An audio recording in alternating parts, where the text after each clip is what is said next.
You're pretty lucky to still live in the same world as the Iberian lynx, because in the early 2000s, almost all of them were gone. Less than 100 of them survive in those parts of Spain, but now there's almost 2,000 of them in the wild. And there are mainly two reasons for that. The first one being captive breeding and releasing them into the wild once they're all grown up, around 20 months old. And during the last 20 years or so, this was perfected. Breeding facilities like this exist, and lynx can grow up with very little human contact. But it's very important that they fear humans once they are released into the wild.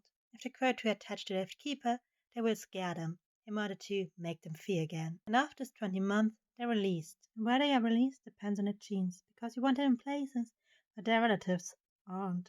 This is the habitat that now inhabit, but you can see it's still heavily fragmented, meaning a lynx that lives there has trouble finding a mate that lives there. And habitat fragmentation is actually one of those great issues when it comes to conservation. Because if they can only mate with their siblings, well, that leads to inbreeding. And the genetic diversity of a species that had less than 100 members 20 years ago ain't that great. That's where the second solution comes in: wildlife corridors, which should enable lynx to pass to a different territory where they can find a fitting mate. The goal is to have around 6,000 lynx in 10 years. Nowadays, there are just 2,000 of them.